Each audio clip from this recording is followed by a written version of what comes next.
back, Banter fam. It's Friday, and Bitcoin is trading at 56,222. And yes, I was expecting a breakout. I'm still expecting a breakout. Question is when that breakout will happen. Today is Friday, and on Fridays what we do, we banter. We've got a massive banter here for you today. It's probably going to take some ugly turns towards the metaverse, Ethereum layer 2, and maybe even some Cardano talk. There's going to be a lot happening on this banter. And today we're also going to be giving away, we've got a new token for you guys to be giving away, a new IDO that we're going to be giving away. So it's going to be a massive, massive, massive show. Stay tuned until the end because that's when we're going to be doing the giveaways. Let's do this. He's all about the Degen, baby. Crypto man. He's all about the Degen, baby. Uncle Ren's in charge. He's a crypto star. So savvy what he say. Fast money like a sports car. He's all about the Degen life. Make some money, change your wife. Big calls on the altcoins for the bull market hype. He's all about the Degen, baby. Crypto man. He's all about the Degen, baby. Crypto man. He's all about the Degen, baby. Crypto man. He's all about the Degen, baby. Crypto man. Crypto man ran. Crypto banter. You got crypto questions, they got crypto answers. Jean-Claude Van Damme of the Banter fam. Could he kick it? Yes he can. Can he kick it? Yes he can. Crypto man ran.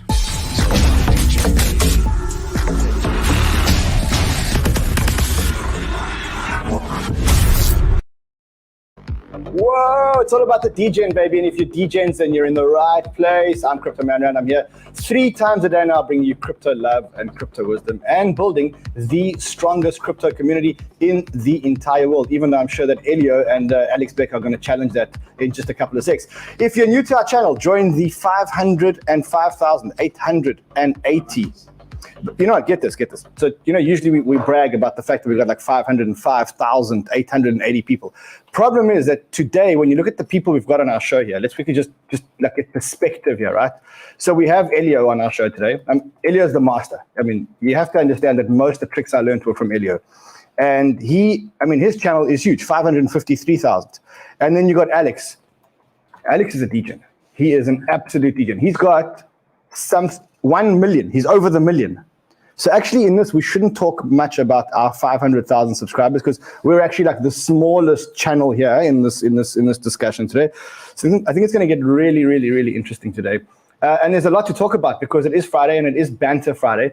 And there are many topics that we need to cover here. There's the Bitcoin breakout. Are we expecting this Bitcoin breakout? Should we be holding thumbs? I looked at the stock market just before we logged on. And it's another weak day on the stock market. The stock market's completely out of steam.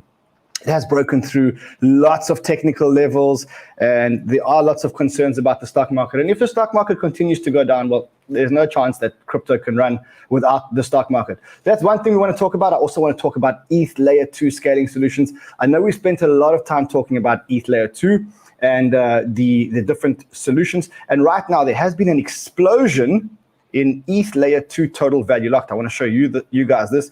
So if you go to the site, which is called l2beat.com, you can kind of see the total value locked in ETH Layer 2 projects. And let me tell you that the total value locked in ETH Layer 2 projects is increasing. So then the question becomes whether ETH becomes this scaling layer for multiple Layer 2 solutions. And then those Layer 2 solutions actually become quasi-layer 1 solutions.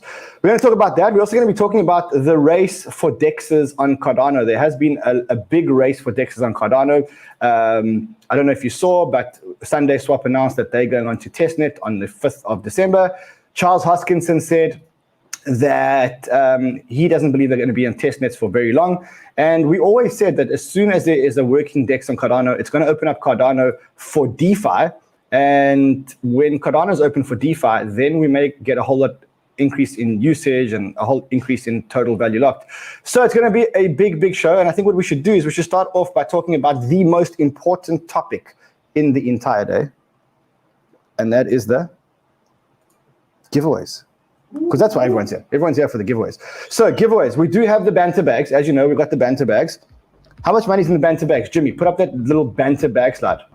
Okay, so we have over $300,000 already in the Banter Bags. MonkeyBall launches this week.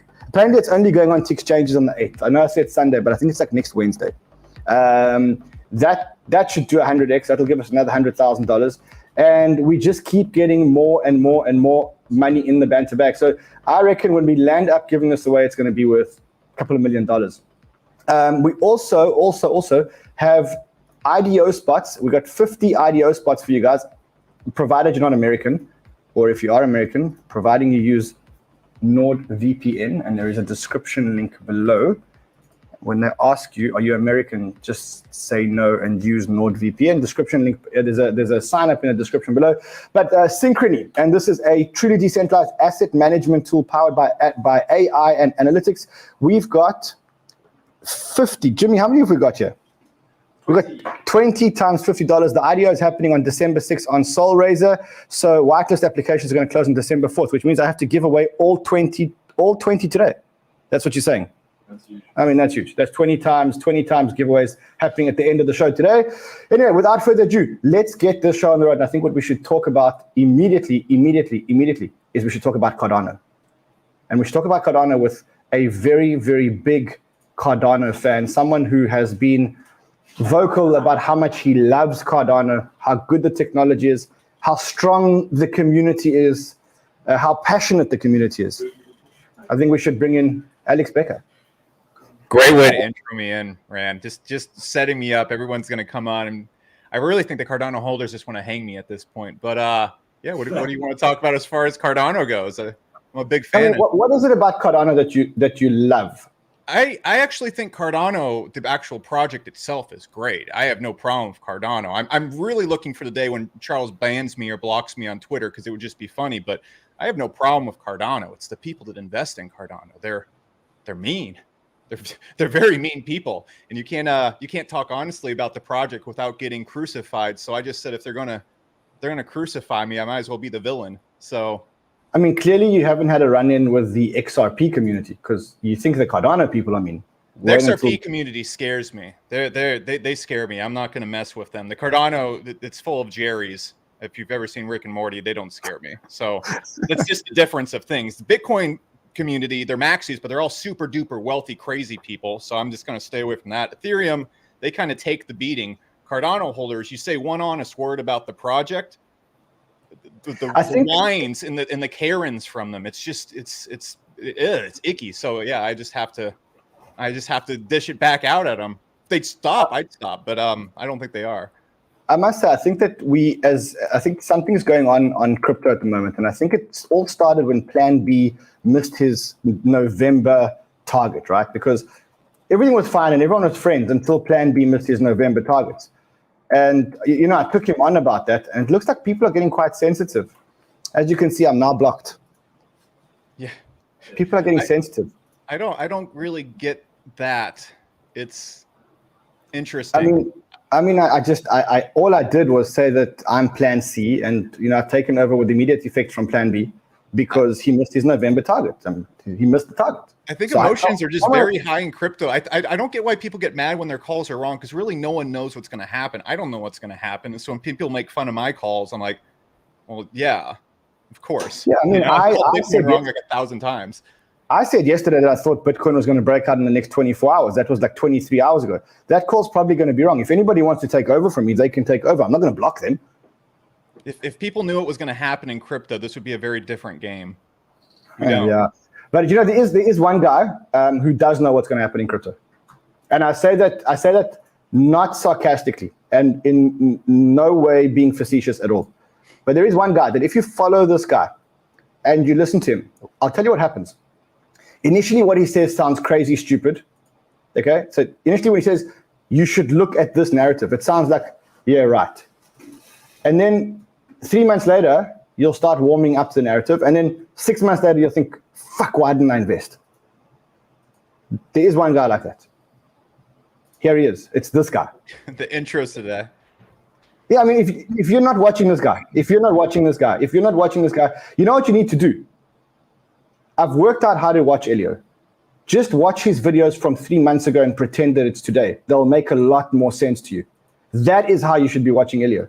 Because 3 months ago when he came out and he said, metaverse, NFTs, it was like, come on, Ellio, you cannot be buying these JPEGs for so much money. But now it's all starting to make sense. We can't hear you, bro. There's someone muted it. Poor Ellio. Hello. Welcome. Thanks, everybody. Pleasure to be here. Yeah. We're gonna get a lot of alpha here today, and we've also got Hustle. Hustle is the new addition to the Banter fam. He is a gaming and NFT YouTuber who's now joined us on a full-time basis. He's put his channel on the back burner, and I think today we're gonna have a lot of fun here talking probably a lot about gaming, NFTs, metaverses. I think it's gonna be a real Degen. But before we go there, Ellio, you made a couple of videos about ETH Layer 2. I need to try and understand how you see Ethereum. Are you long-term more bullish on Ethereum than something like Solana or AVAX? Are you? I guess if you like really think about how the internet works. Do you care which data? Like in the end, blockchains are databases, right? Like, do you care which database is running your app? Like, does anyone? Do you have loyalty? Is there a reason in the long term to use one over the other? I think these are like tough questions, right? Tough questions to ask. And I think for the next 5-10 years, the answer is going to be yes, but maybe in 20 years, the answer is no. So I think over time, you start thinking like, what are the connective fabrics between these databases? And does one of those kind of become the dominant, most important thing? We know that Google became the way that we look into all these different databases, and it kind of simplified a lot of these things for us. It abstracted them. I just think that when you look at scaling solutions that kind of abstract the messiness, well, I mean, look, blockchain layer 1 is so messy. And like now we have the money layer, which makes it tribal. But I think long term, you're going to see there's something about ZK rollups that I think is really just a mega trend. That's what I think is going to happen. And I think for myself as a developer, we have, obviously we know we can launch successful NFTs on ETH, on Solana. But the question of where to ultimately house the whole game economy, there's not like a perfect solution, and I talk to all the game developers and they all are dealing with the same thing of like, balancing usability, big community, these types of things are all trade-offs, but there's not like a perfect solution yet. So we're still in the good old days of crypto. Why not just use Solana? I mean, I'm being very serious here. I mean, if you're struggling working out which ETH Layer 2 solution to go with and nothing's perfect, and then you look at a blockchain like Solana, which is cheap, which is fast, which is decentralized enough for gaming. Maybe it's not the most decentralized blockchain in the world. Why not just abandon EVM and go with Solana and join hundreds and thousands of other projects that are building on Solana? It looks like there's a lot of projects building up a lot of steam on Solana. Why not just build on Solana? Yeah, we'll have a chat with them. We definitely not. We were looking at having sort of the first Genesis items on ETH mainnet, just because, I still have I believe the data supports that if you want sort of really historic items, those should be on ETH mainnet. However, when you're talking about like the overall game economy, I'm certainly open to discussing with Solana and, a bunch of other. I mean, we've seen with Axie, like they're on Ronin, it doesn't matter. So once you get your game economy up and running, you just need something that works well for the players. So you said that you were very bullish about ZK rollups.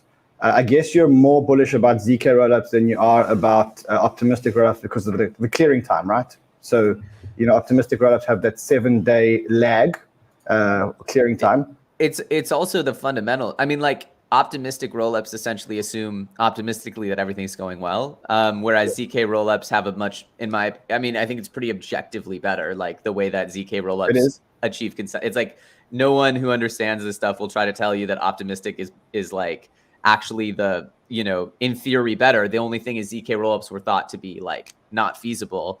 Turns out they are. And I just think, if everyone would connect their wallet to ZK Sync and do a transaction, they'll probably be pretty happy in a few months when they do a massive airdrop. I mean, it's like, for the people just getting into the industry, like don't risk money, like just connect your wallet and trade small money with ZK Sync. And you'll probably get an airdrop that's worth more than like a few months' salary in the near future. How much time have they got, do you think, because they haven't really specified a snapshot time of when people are doing it. I think we're all just jumping, making assumptions that it's going to be like the previous airdrops, like the DYDX airdrop, like the 1 inch airdrop, where they just airdrop for people who had used the platform, right? Yeah, I mean, like this is the preferred distribution method. If you talk to any securities lawyers, they'll tell you, oh, not selling something is like 1,000 times better than selling something. And these people don't need money, right? They've got infinite VC cash. So they're just like, cool, we just need distribution. And who are they going to distribute to? People who've used the platform. So, it's a pretty simple way to do it. If you want to capitalize on ETH layer 2, and you want to capitalize on ZK rollups, what are the investment opportunities right now? If you're bullish on ZK rollups, what are the investment opportunities right now? I mean, one of them must be Starknet, but you can't invest, or Starkware, but you can't invest. ZK Sync, but you can't really invest. You're kind of waiting for something to happen.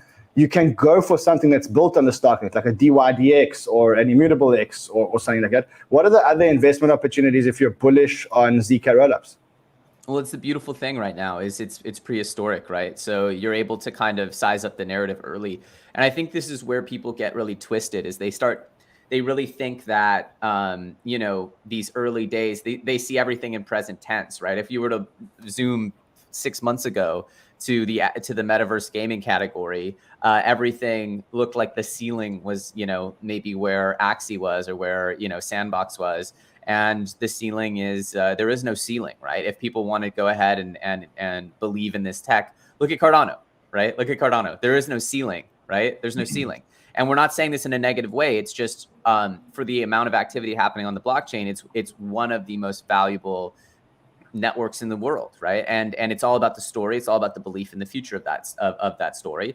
And there's nothing wrong with it. But if people believe in the future of these ZK rollups, there's no reason why they can't come to occupy this just wildly massive valuation, because ZK rollups can be plugged into any base layer, right? They're using ETH because it's the most logical right now, but they're not tied to ETH, right? And so if you think of them as sort of just a new category of chain, it's pretty interesting, right? And so, I think people tend to underestimate long-term. They tend to overestimate short-term and underestimate long-term. And so right now, it might seem like there's nothing out there for ZK rollups.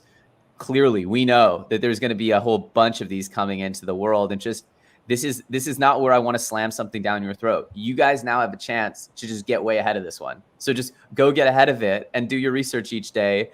Play around with this stuff for free, get some coins, and then you're off to the races. Like, you could be a part of this from the very start with almost no risk. And so that's kind of a pretty cool thing. Everybody knows not to do sales anymore. Everybody knows just to do airdrops to users. So look at Arbitrum, no token yet. It's just like, I think you probably have like 3 months probably before ZK Sync at the earliest drops a token, probably more. So you got 3 months to go and play with ZK Sync and link up your wallets, do transactions, because you never know how the airdrops are going to be based. It could be volume based. It could be whether you've just done some transaction, whatever it is.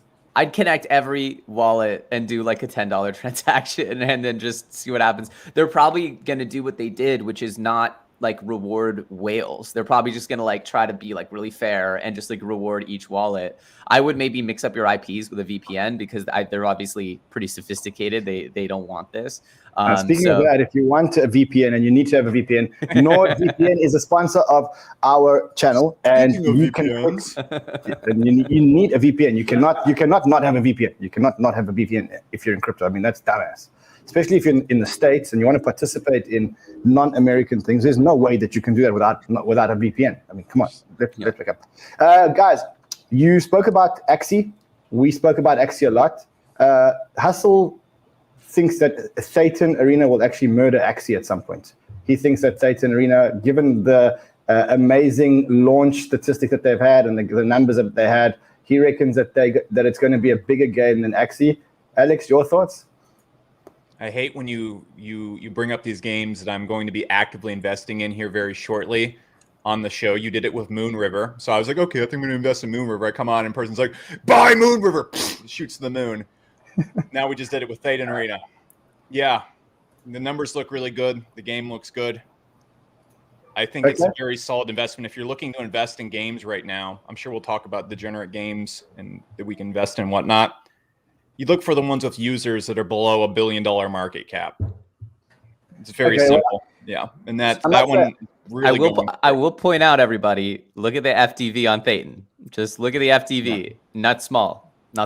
It is quite large. Yeah, it's like, all right, so like we're looking at something, it's underrated at a $500 million market cap, $6 billion diluted valuation. I think the valuations in gaming crypto are a little bit north of logic. That being said, if we just throw logic out the window and we look at comparisons to other games, it's in a very good place. And so I think the valuation of it right now, compared to in context of the market with the user base, is excellent. Hold on, you said something about throwing logic out the window. And I remember the last time I threw logic out the window was December 2017. Yeah. December 2017, wherever I looked. That's not true, Rand. That's not true. Yeah, I mean, I threw logic out the window half an hour ago too. But I mean, the last time that collectively we threw logic out the window was December 2017. I remember in December 2017, VCs were very rich. VCs were making investment decisions without doing real due diligence. VCs were spraying and praying. All my friends got very, very, very rich. That's what happened in 2017. Today, I look out the window. VCs are very rich. VCs are investing money without doing due diligence. VCs are investing in absolutely anything. Absolutely anything is raising money, and every single project is doing at least 10x. I don't remember the last time that we saw a project that didn't launch at 10x. Yeah, like this morning, I got a message from a person who notifies me of new projects. He shows me the project, tells me it's going to be the next Star Atlas, yada, yada, yada, oversubscribed. You know this deal. I look at it. It's Unity Asset Packs. It's a space pack that's on the Unity Asset Store. You just type in spaceship. It's the first thing that pops up. Thing's probably going to have $180, $50 million market cap at least. Raise tens of millions of dollars. Maybe. So we know how this ends. This is musical chairs. Badly. And it's musical chairs. VCs can make a lot of money because they can throw money in everything. And then you guys know the numbers. They throw money in anything. You put in $50,000 in an investment, whatever. Thing shoots to whatever. They're allowed to take a certain amount out, which is their investment capital. So they have these free moonshots where they can take their capital out and then ride to the moon. So like the VCs can invest in literally anything and then have a safe possible 100x without losing the initial investment capital. So we've seen that a lot with Unity Asset Games. I'm going to sound like a Debbie Downer on a degenerate show where we're trying to be like 100x gains, but that's what's happening, and we just have to figure it. We just have to play this game right now where, you know, logic's out the window. How much longer is logic going to be out the window? Because there's tons of money still to be made, in my opinion. But we also have to be realistic about it. I mean, again, I don't want to be, what did you call it, Debbie Downer, but I'm seeing the signs on the wall. I don't know how big the gaming industry is outside of crypto, because I've never been a gaming investor. I've always watched it, but I've never been a gaming investor. The most interesting thing, if you don't mind, but sorry, I'll shut up after this. I've been talking too much. If you look at Steam, most Steam games don't make more than $10,000. A good Steam game makes $100,000 to $200,000. An excellent one makes over $1 million.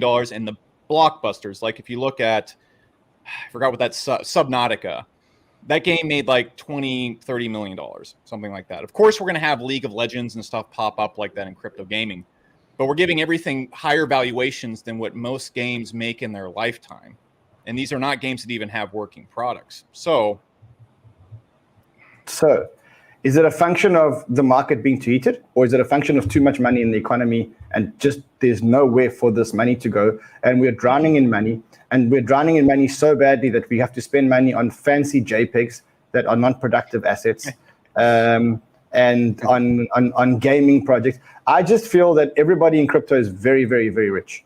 I think like with NFTs, that's a slightly different game. I'm not going to agree with you there. I think it's a slightly different game because the huge floors we're looking at is extremely rich people trying to burn too much money, like you're saying, which is what they do in every other facet of life. If we look at games, though, or we look at the market right now, I don't know anybody, even an average Joe, that's not up 20, 30x. And so we're saying, okay, there's too much money to be thrown around, but we have to remember that all these gains in these markets, that's not realized money. That's potential money that's there if you sell right now. If everybody sells right now, there's no money there.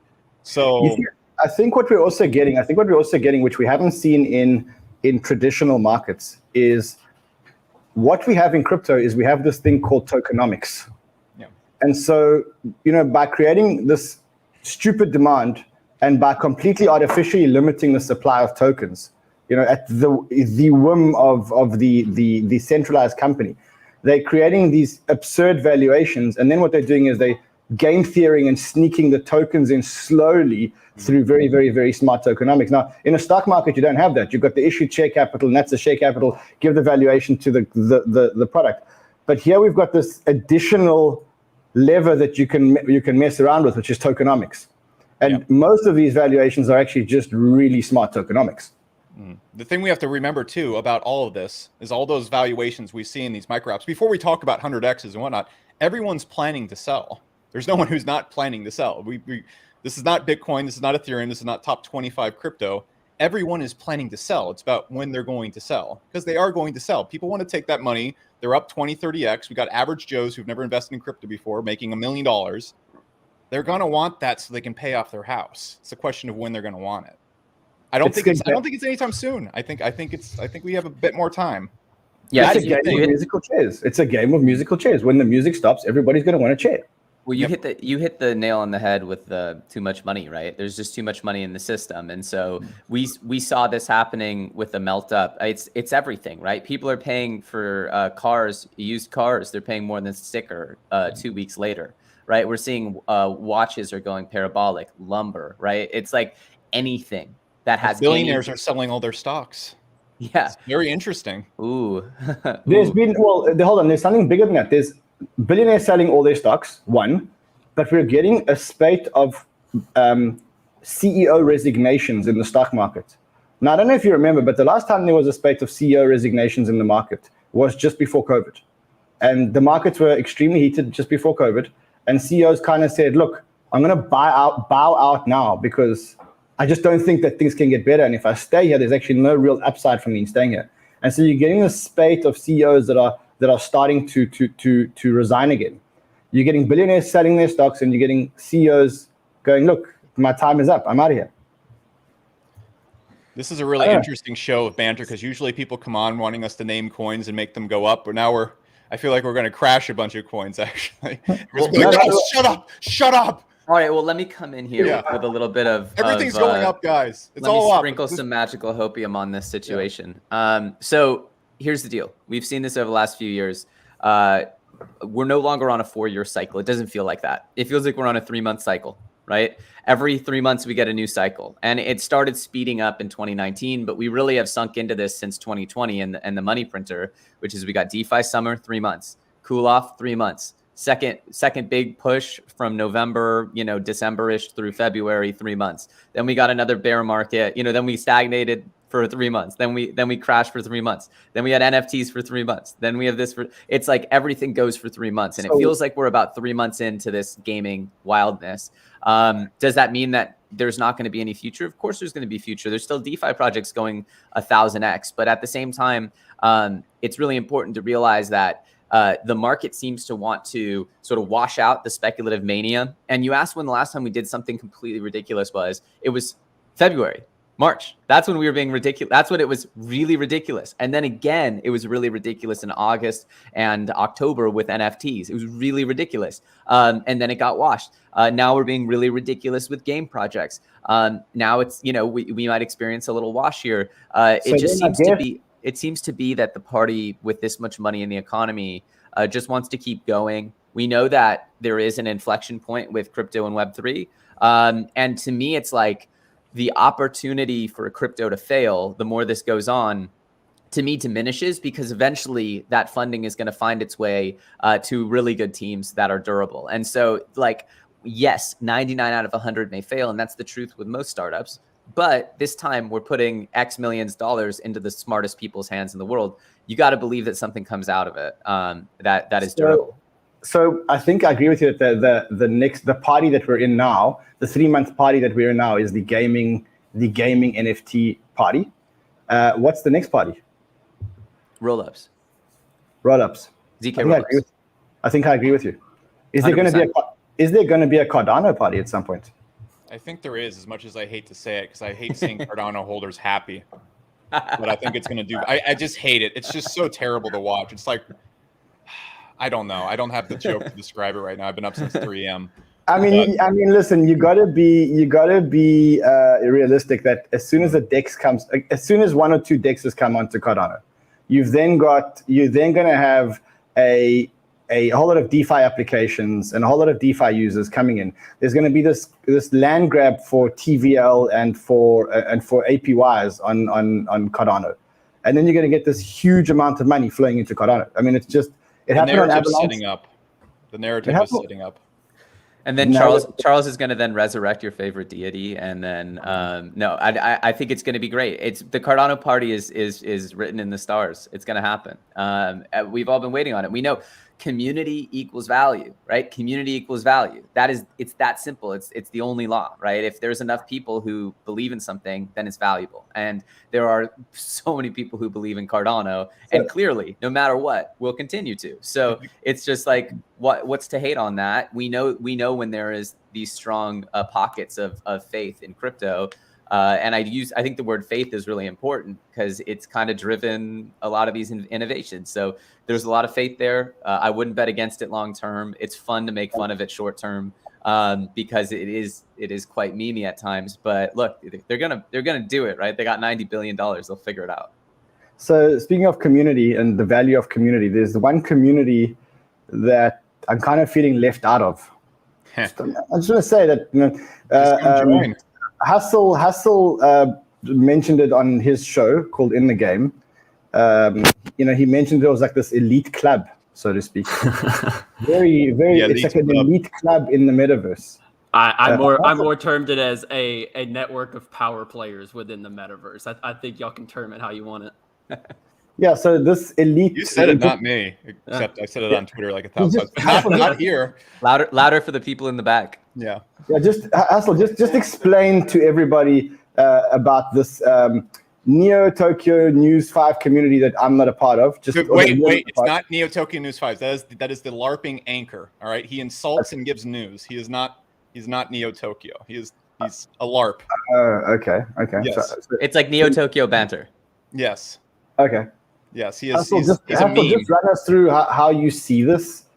Yeah. So, I mean, just think of like the biggest network within the metaverse and gaming. Think of like developers, CEOs of studios, CEOs of upcoming narratives in terms of utility behind projects, and devs that are actually building games. They're all within the Neo Tokyo community that Alex and Ellio have built. It's probably the strongest, I would say the strongest network within the metaverse, hands down. And they're really first movers. Like, they are getting their feet planted in the metaverse for this, not this bull run, but more so like 3-5 years down the line. Ellio, bro, when do you sleep?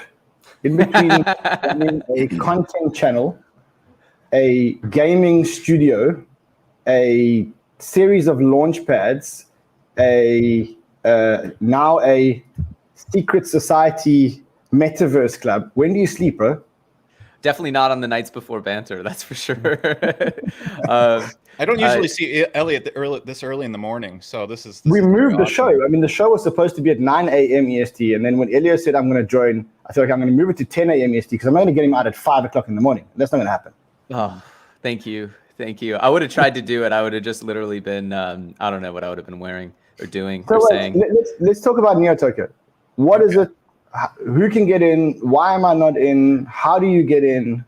I'll start a little bit here. Alex and I were talking a lot. Alex is really he does a great job of poking holes in the BS. And I was like, I had an idea for a community, and I was chatting with him, and the whole concept was a lot of these communities were lucky. People who were just there at the right place, right time. Maybe they were just super rich. They bought in, to some really expensive items. There didn't seem to be any real attention beyond selling NFTs. There wasn't really any attention in that genesis moment to how to create the strongest community. And that's clearly the single attribute that made Bored Apes what it is, right? Is they have this just rock star community. The community just loves it. They eat it up for breakfast, and it's like their identity. And so, we got together, we started chatting. How can we create the most insane like value add, dedicated, you know, a community that's way better than us at doing the things that we think are important, gaming metaverse projects, because Alex and I both agreed on that, and we devised something, you know, in and around the realm of Neo Tokyo, and then Alex kind of took it and ran with it as the maker of the games. And you can explain what happened next, Alex. Well, just before you explain, I'm actually keen to ask you something. Have you guys ever met in person? Like, no, that's against the rules. That's against the rules. It's not allowed. So I mean, you guys have built this. It's just a sign of the times of being able to build something so big and so strong so fast, and you guys have never met in person. Nope. I mean, Ellio I think we've had, this is like our third or fourth phone call that we've been on together. Yeah, I use chat. I don't communicate with my voice. I'm a creep. So I actually started copying him too, because I figured out that like taking 7 meetings a day is actually ruining my life. So I just cut him completely. And it turns out you don't really need to have a meeting for 99% of things. And so yeah, my life is way better now. So I'm really happy about that. Yeah. So Alex, tell us what happened then.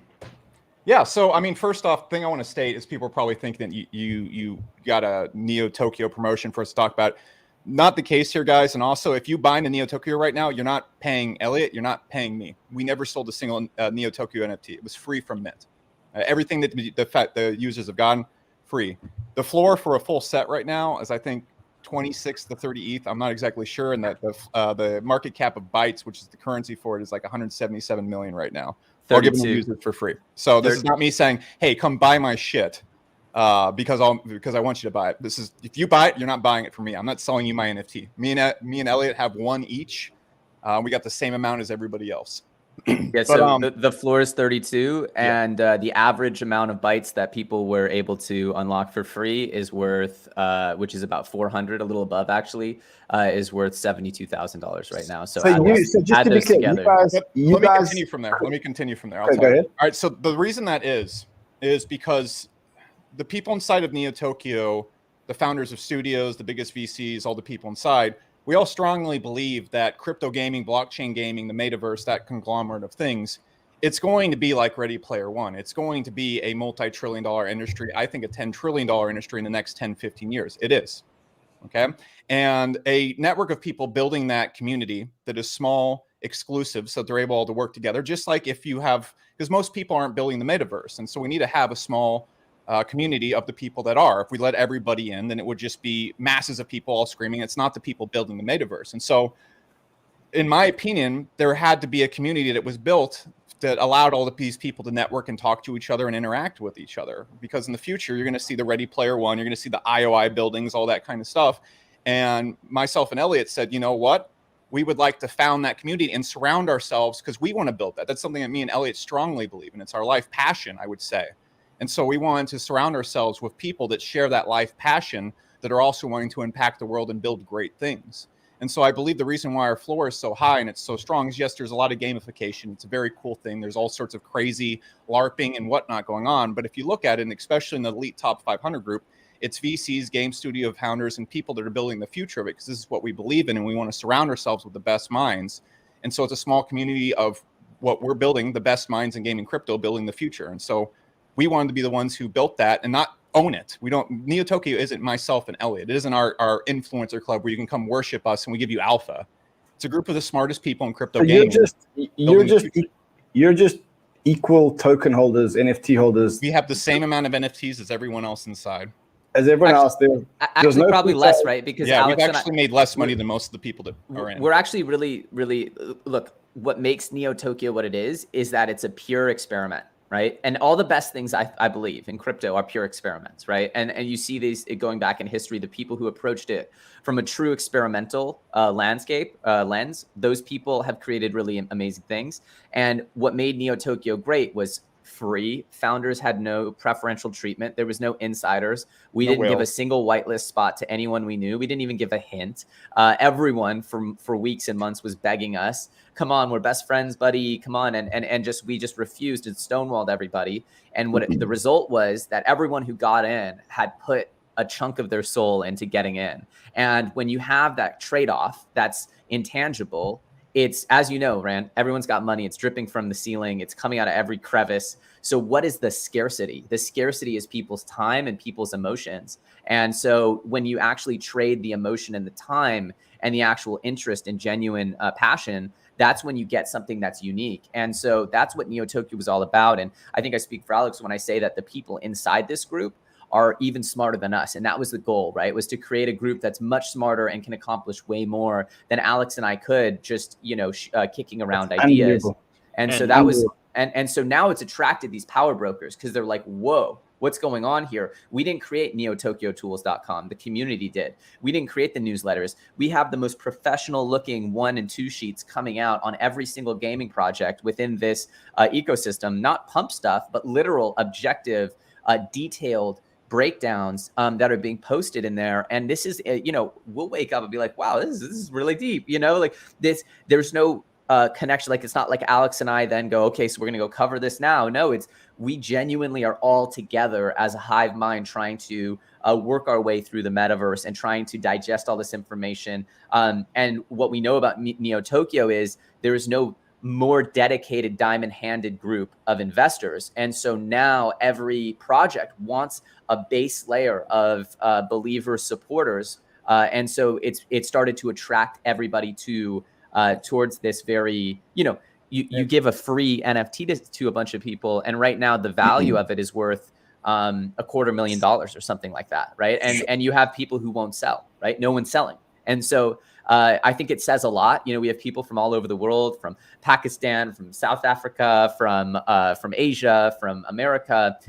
It's really a meritocracy, the first meritocracy, I feel like, in NFT and crypto. And I think that's what's beautiful about it. Yeah, and the cool thing is, like, a lot of people, of course, solved all the riddles and secret things at first, but as NeoTokyo grew and we started getting more big gaming companies in, the VCs, the CEOs and stuff like that, they buy these from it. So first up, the people that solved the riddles, they made life-changing money, and we get a member that super values the future and our beliefs and the passion about gaming crypto in the future and wants to build that Ready Player One with us. Not that NeoTokyo is us building Ready Player One. It's all of us working together to build. It's a community. It's a collective. It's a collective. Hustle, are you in this in NeoTokyo?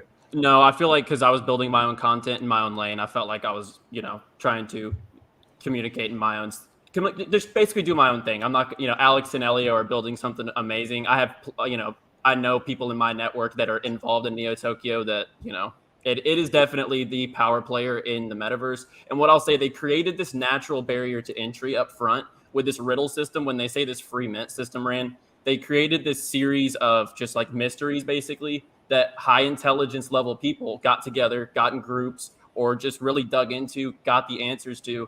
And that's how you get a value add driven member into a community, like they said. And then, like they mentioned too, after that got established, all these VCs and these funders and developers come in. That's whenever it really gets lucrative. It sounds to me like it's probably a good time to be buying it. If this is going to be the Illuminati of the metaverse, I want to get in early. Well, if you want to build, again, you're not going to be buying it from us. I make no money. Well, we make a little bit on the royalties, but again, you're not buying an NFT from us. You're buying it from someone in the community and what they value it at. And if you want to build the future of crypto gaming, you want to be a builder and an impactful, and you want to impact the future, that's where you should come join us. That's just it. It's not come join my influencer community. Okay. I'll give you hot offer and give me millions of dollars. So help it. I want to turn it down a little bit because I think for a lot of people that are watching the show, Neo is like one step above what they would be able to buy or to understand. 100%. And right now there's this whole narrative of the metaverse, and I think we've seen an explosion in the metaverse, something that I've never seen before in my life, and it's now hit mainstream, and Kathy Wood says it's a multi-trillion-dollar opportunity that will infiltrate every single sector. I'm an investor right now, today. I'm new to crypto. I know how to use a MetaMask wallet. I know how to use the wallets. I want to get into the metaverse. What is your recommendation? Do I go and buy Decentraland, which is, the safe bet that seems to be getting some kind of traction? Do I buy the Sandbox? Where would you put your money? Hustle, maybe you can start off with this one. So I feel like there's a lot of projects out there on the market that are just too insanely overvalued. And I think their growth is probably either close to done or is not at the potential that the metaverse narrative recently had. Like, you look at a metaverse project like Blocktopia, for example, I feel like they have a lot of It's almost $1 billion market cap already. They're FD. They're No, FTV. it is I mean, just if I remember Blocktopia correctly, it is a crypto metaverse or a metaverse in a building that's just crypto, right? Something like that. Right. It's like a crypto education tower metaverse system. But look at the fully diluted. Look at the market cap. In my $22 billion. opinion, it's unreal. I just don't see too many gains out of a project like that. I think a much healthier project and a much better project, and I think the people on this call are bullish on it as well, is Network. It's really funny that if you look at that video too, that's all Unity Asset Store. None of that's made. That's all bought from the Unity Asset Store. It just annoys the fuck out of me. Hold on, is this how dumb is it? I mean, look, I must be honest. I invested in the IDO through one of the launch pads. It makes money. Maybe they're doing something else. Maybe I'm wrong. Like, look, there could be lots of stuff going on there. There could be lots of stuff going on. I could be completely wrong. I'm just looking at this video right here. This is all Unity Asset. You can go type. Maybe you're right, maybe you're wrong. It's all there. First thing that pops up. Maybe you're right, and maybe you're wrong. Yeah, I can tell you one thing. I can tell you one thing that you're not wrong about. $22 billion fully diluted valuation for a metaverse in a building, a crypto metaverse in a building. Come on, guys. I could build that metaverse that you just saw it there in an afternoon. I could take all the assets, build it myself. I know where the assets are. I can pull them up right now if you want. I could build that building. Yeah, it's like using WordPress to build a website. Which again is not going to be. You can't build an MMORPG or a metaverse in Unity.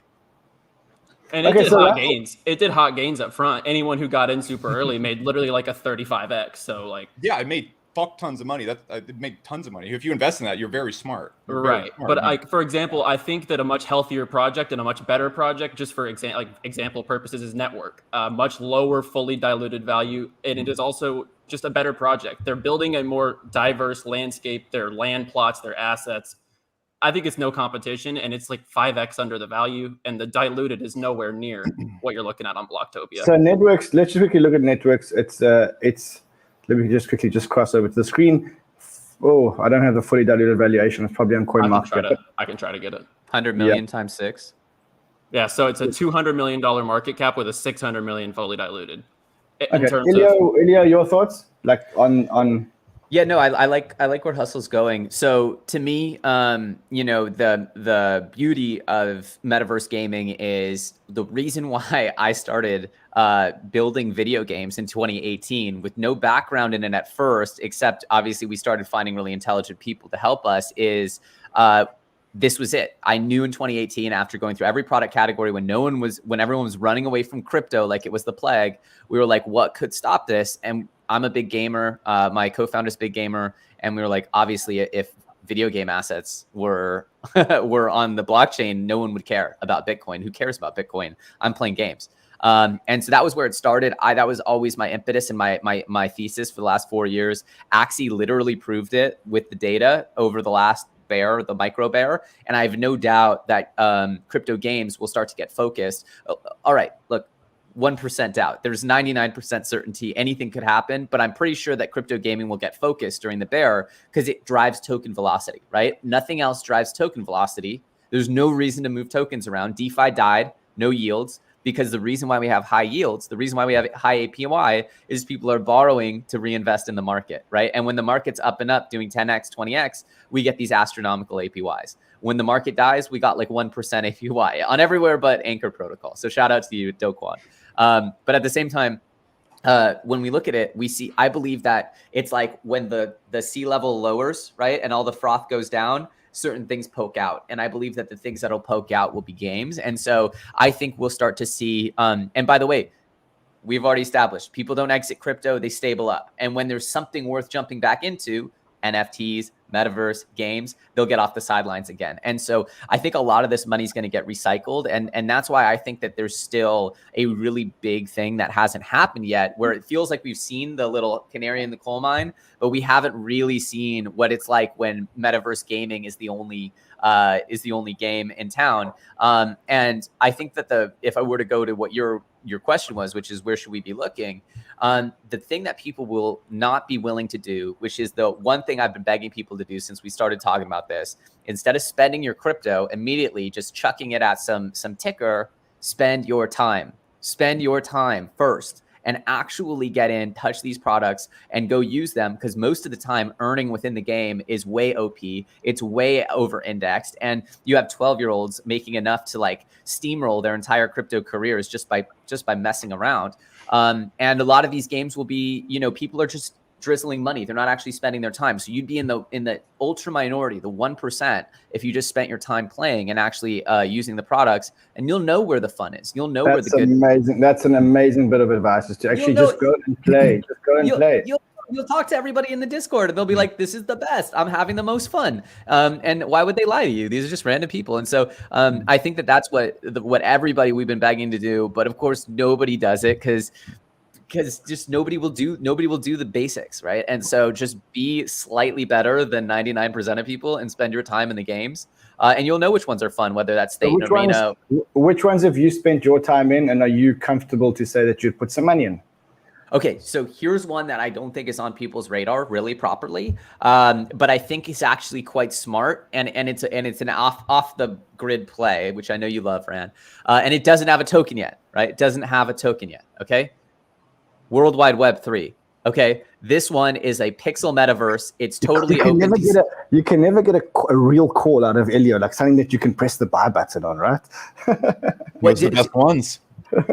I'm trying to give you the next. Okay, so I was meeting with this guy, and in full disclosure, I did try to acquire this while he was a baby because it's really smart. It didn't work out. I wish and I'm just a fan. I'm a fan of what this guy, pretty much Thomas Webb, is doing. And it's totally open, decentralized, browser-based. You click in and you're running around in the metaverse, and you see punks, you see apes, you see cyberkongs. Everyone can easily bring in all of their NFTs and just run around and do quests. And there's going to be a play to earn in the future. So look, just understand that like this hits a lot of buttons, right? There's those immersive premium experiences, and then there's the fully open, no rules, it's an open sandbox, and it's fully decentralized. And that's what this is. This is saying like we're going to have no limitations. And obviously it's like a pixel metaverse, but I think that there's something there, right? I think that there's something that people want. You can go grind, do quests and stuff. Nobody's in Axie Infinity because of the graphics, right? So it's just one of those things where, you want to spread out your plays. And I think this one's a dark horse. Check it out. Amazing. Alex, if I'm new in the metaverse, if I'm new to crypto, I want to get into the metaverse, where am I putting my money? Yeah, so there's really two answers to it. So the first thing you got to understand is I strongly believe we're going to see a $10 trillion market cap in the next 15 years. What we saw happen in Ready Player One, we're going to see that. And the things you need to look at is I believe a lot of people are going to spend most of their time in VR and video game related things. Okay. And the market cap of all real estate in the world is 326 trillion. I think if we work in the other thing I'm going to talk about right here, there's no doubt in my mind that the land, imagine when people all logged in the Ready Player One, they have that portal, they walk in, how much is that land going to be worth to Coca-Cola or whatever social media or whatever is there? It's going to be worth a ton, and there's going to be tons of it. Okay. So that's going to happen. And then also, for example, if you look at a game like Big Time, they're selling space, and what it allows you to do is create assets that are going to allow you to generate the tokens in game. If you own all these assets, you can rent these assets out to people, and then they can go generate tokens. So you could literally create an army of people where you make 70% of everything they make 30%. So that IOI thing where you see people in chambers and working for a company, that's going to happen too. And I think you need to look at those two spectrums very, very, very deeply, because that's going to happen. That being said, the whole metaverse thing is getting way too overblown right now. We have a $50 billion market cap, and this is like the 2013 Bitcoin where it went up, went down, and then the God mode emerged out of it. Okay, so the God mode is coming, but it's not here yet. But let's keep our eye out for that. So if I was new to crypto, I'd watch for that. But I wouldn't be buying into this whole narrative right now that Ready Player One is a year away. Yeah, no, exactly. You should be preparing for winter. Exactly. Yeah, so if I'm looking for things I'm going to make money in, here's the 4 things that have helped me out a whole lot. If I name any small coins right now, they're just going to pump, and it's going to be nonsense. And the valuations are way too high on these things. What I'm going to look for is worked for me really, really, really well. Is there's 4 things in gaming crypto that make money and consistently go up, and I can believe in and invest in. It's going to be the studios and conglomerates. I'm going to mention big tokens here because it's just easier. If you look at like Gala Games or Vulcan Forge, these are conglomerates of games. They have dexes. They have all sorts of utility going into them. And so because there's so much in them, they can really work into a bowling ball and be worth really high valuations because there's just a lot underneath them. And so they all bind together. And because of that banding together, it's like a bunch of slime coming together. Not slime, but you've seen the movies where the robots all come together and become a big robot. Next thing is going to be guilds. So if you look at like Good Games Guild or Yield Guild Games Guild, I forgot exactly what it's called. Those things are a bunch of people all working together, kind of like what I mentioned a little bit earlier. Those are big conglomerates of people all coming together. They can reach very high valuations justifiably. Like a single mobile phone game that works on crypto, that's not worth $500 million. It's not. A conglomerate of studios and games coming together, debatable, okay? So next thing I'm going to look at is games with lots of players. We mentioned Thetan Arena, but there's so many other ones like Mines of the Larnia and a lot of games that are coming out that have active players on them. If they're below those market caps and the market keeps going, we're going to see games do the whole nonsense again, and we're going to see a lot of things come and start trying to mess with Sandbox and all these other companies. They're on top. So games with lots of players are the things that are going to pump because people are going to actually start using those coins, demanding those coins, and that's what fueled Axie originally. The last thing I'm going to look at is gambling and short loop games. So a really good example of this, it already has a very high market cap, so we're not going to pump it talking about it. It's like D-Race or a lot of smaller gambling games where the game is very compact. All right, like a bunch of horses racing each other with programmed AIs. That's not that hard to develop. The economy underneath it, though, and people watching it on Twitch, for example, if you go look at Zed Run, for example, that is a very strong economy. And so if you look at how we gamble on things, we'll gamble on leaves falling off trees. We'll gamble on football games. We just need something to gamble on. And those gambling type games are small, compact loops that you can develop very quickly and get a very powerful economy where people need that token. And so that can fuel them to go up. If you stick to those four without buying any of those assets that I just mentioned when they're at massive overvaluations, you are probably going to do pretty well because everything in gaming crypto is going to go up until it goes down. And I think it has a bit longer to go up.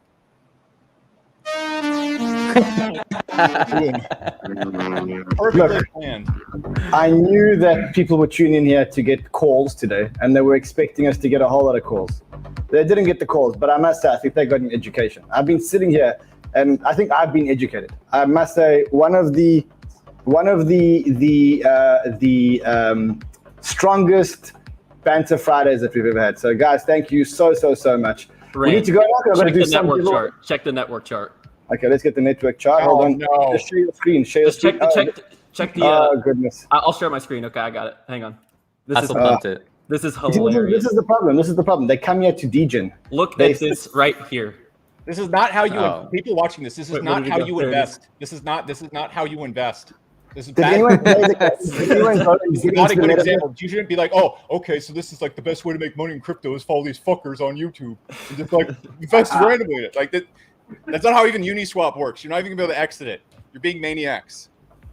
Goodness, guys. Use examples and use your you fuckers. It's been real. It's been a real Friday. It's been real. We haven't shilled tokens. We haven't spoken about individual goals, but I think it's been an education. So thank you on behalf of the Banter community. And I actually think we need to do a round 2. We'll coordinate a round 2 with you guys. I think it's been super fun.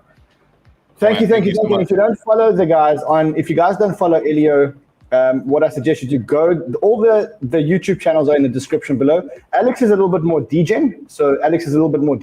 Ellio is just a futurist. He just sees the future. He just sees around the corner. So join his channel. Follow the guys. Follow them on Twitter. All the Twitters are in the description link below. Guys, love you guys madly. Thank you so much. Thank you, Rand. Thank you, Banter fam. Everybody take care. Appreciate it. Bye, guys. Wow, what a great show.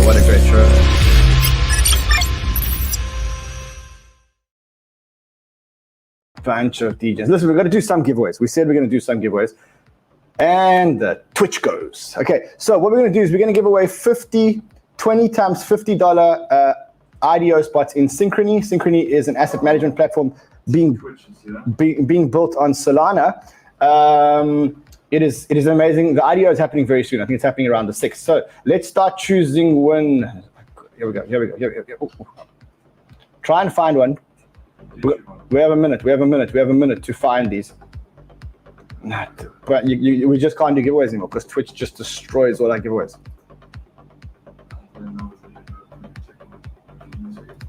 All right, you know what? I'll do the giveaways on Twitter. Guys, I love you guys madly. I'll see you guys again on Monday or on the weekend if anything happens. Until then, play well, my friends. Get into the metaverse. Get involved. See you on Monday. Smash those likes, give it some love. Smash those likes, yeah. Smash those likes, give it some love. Smash those likes, yeah. Smash those likes, give it some love. Smash those likes, yeah. Smash those likes, give it some love. Smash those likes, yeah.